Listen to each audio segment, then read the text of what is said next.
How do you know my daughter, sir? Well, I don't, not really, but I want to, very much. We cannot always have what we want. She was born with a truly unique grace and beauty of her fine features. Her parents were filthy rich and had won their place under the sun in New York's high society in a fierce fight. She was young and joyful and could have chosen anyone and married for love and live happily ever after. But her mother had another plan. Well, the fascinating life trajectory of Consuelo Vanderbilt earned her a place in history. The daughter of the first generation of American wealth, she became a real English Duchess, the Duchess of Marlborough. The ranks of her family on both sides of the Atlantic rose to the utmost heights.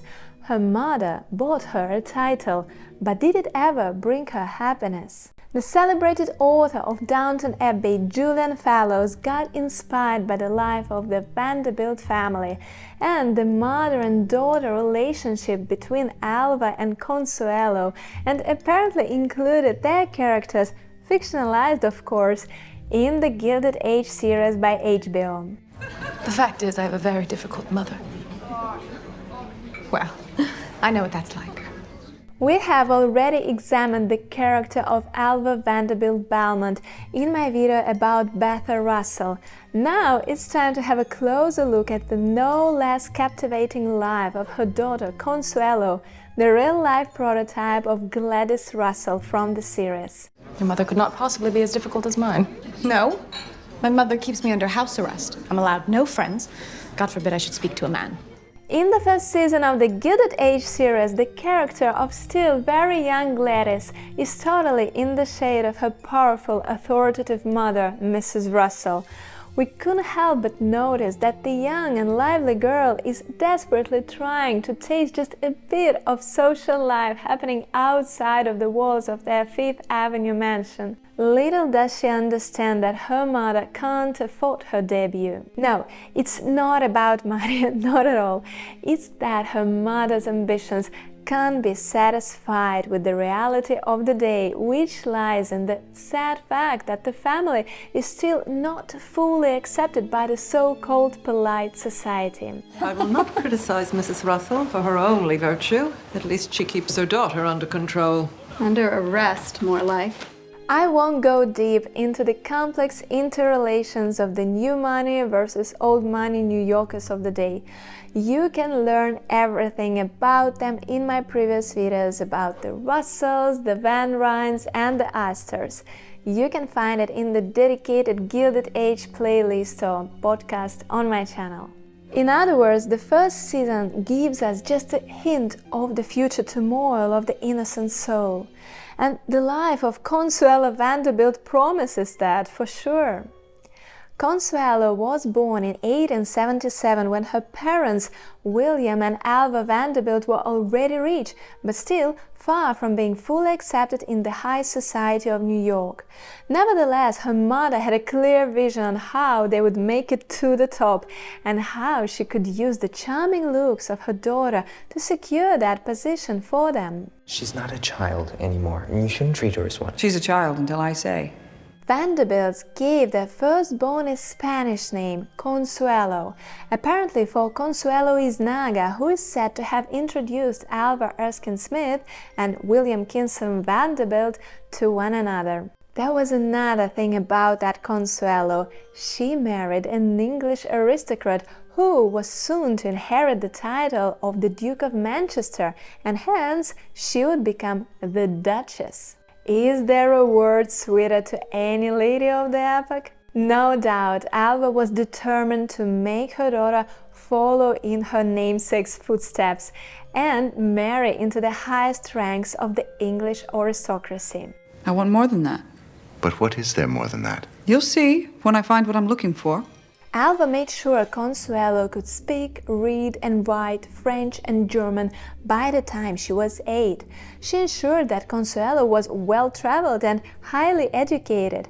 She even controlled her choice of clothing and often told her daughter, "I do the thinking, you do as you are told." In other words, she did everything that would prepare her daughter for the job of an English Duchess, and this way place her in a position that she would find fulfilling.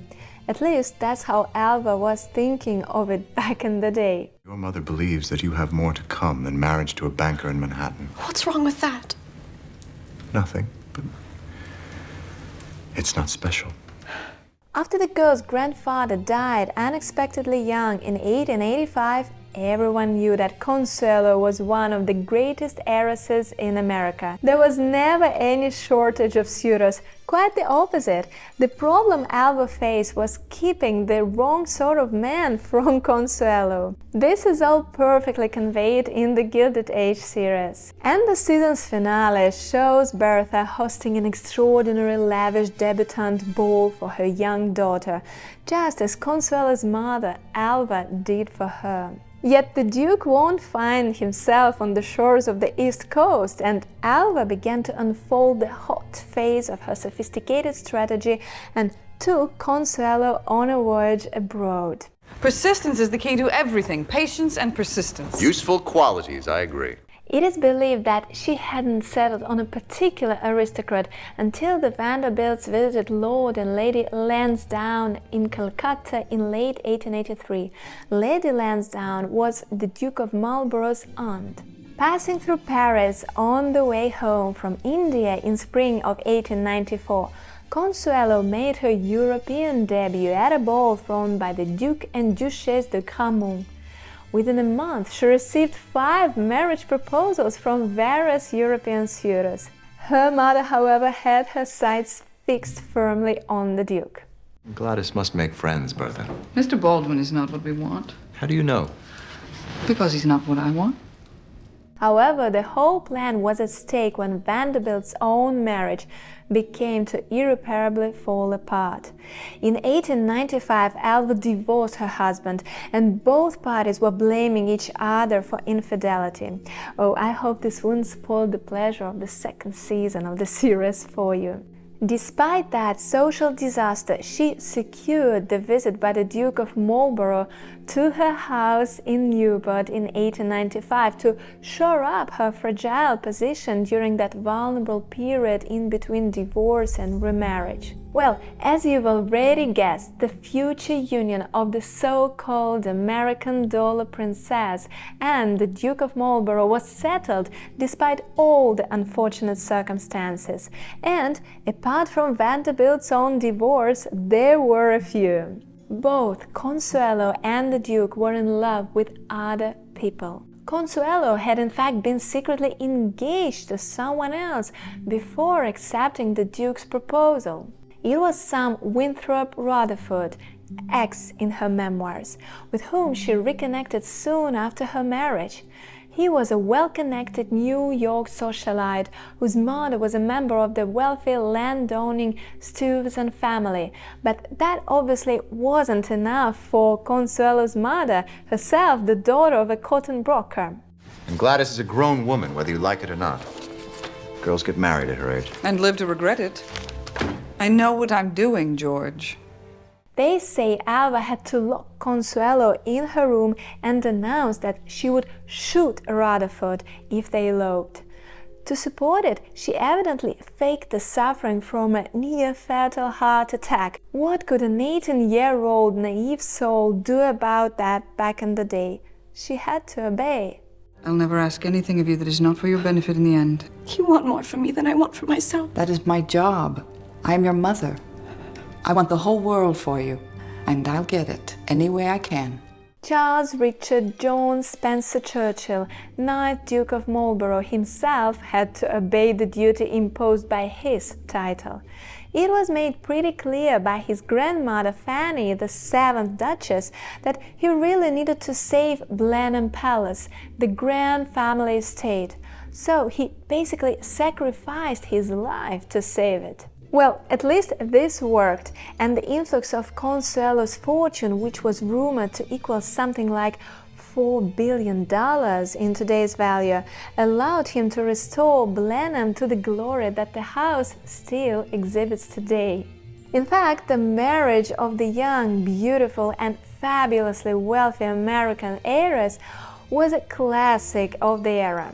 Indeed, over 100 gilded girls made transcontinental marriages from 1880 to 1920, and some accounts say there were over 300 stories of this kind. Julian Fallows explained that in Europe, to get an heiress, you need everyone else in the family to die, making European heiresses rare, but American heiresses proliferated because they could be created whenever a rich person divided his wealth among all his children. Remember the fictional Lady Cora Grantham in Downton Abbey, another monetarily well-endowed American who married the fictional English Earl. What do you know about the Russell's daughter, Gladys? Is she out? Do people like that bring their daughters out? I thought they just sold them to the highest bidder. Nevertheless, to the curious crowds, Consuelo Vanderbilt's engagement to Marlborough seemed the ultimate fairy tale.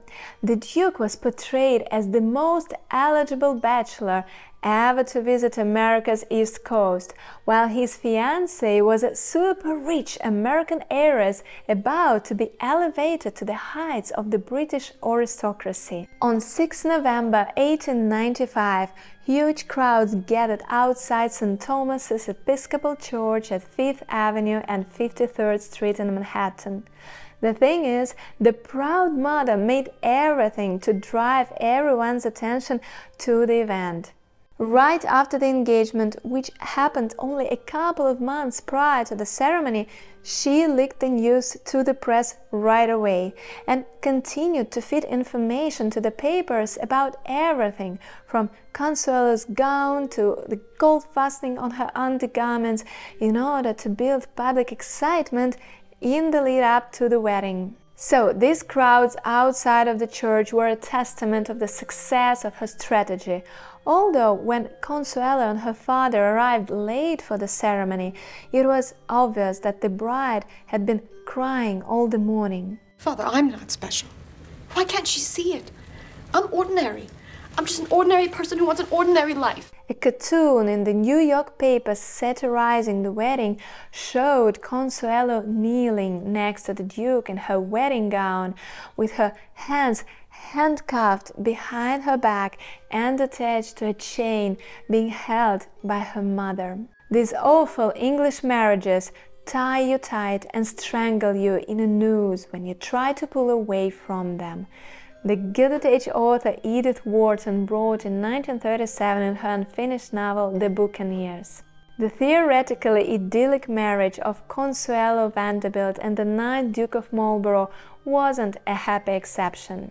A quiet and serious man who had suffered an unhappy childhood, the Duke was devoted to the duty that he had inherited.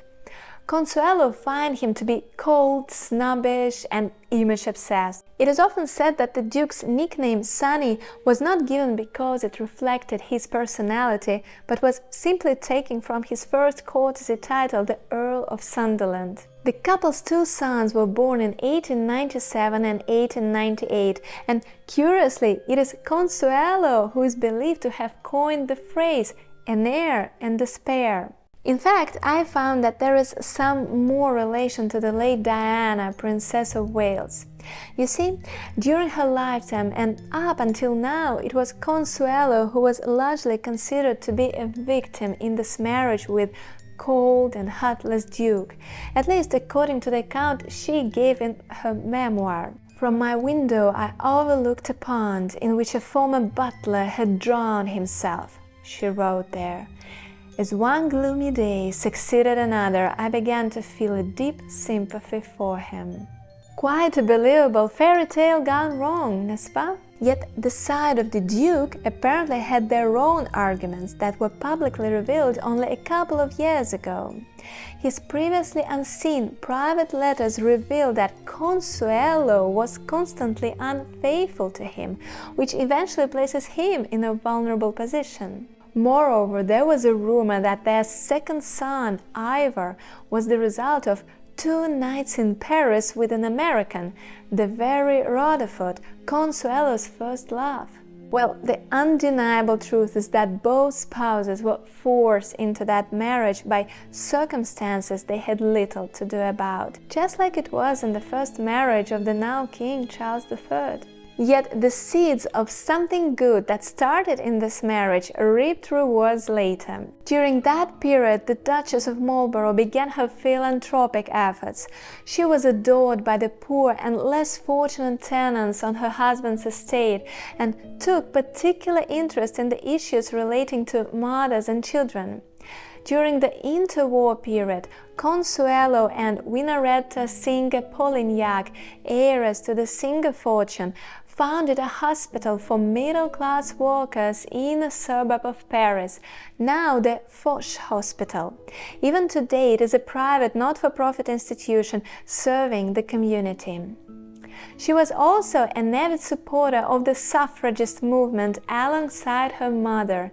You can learn more about it in my video about Alva Vanderbilt Belmont. In marrying the Duke, Consuelo also became the cousin of Winston Churchill, who was born in Blenheim Palace and would remain a dear friend and confidant to her throughout her life. As a side note, Winston was himself a product of a cash-for-class marriage. His mother, Jenny Jerome of Brooklyn, was one of the most famous of the Gilded Girls.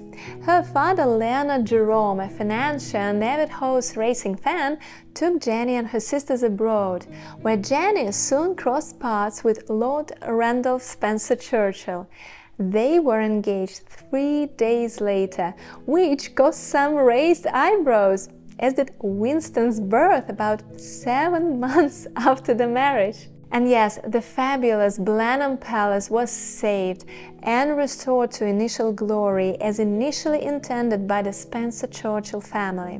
Lady Henrietta Spencer Churchill, sister of the current Duke of Marlborough and Consuelo's great-granddaughter, said that Consuelo indeed had great taste and decorated Blenheim in a beautiful way.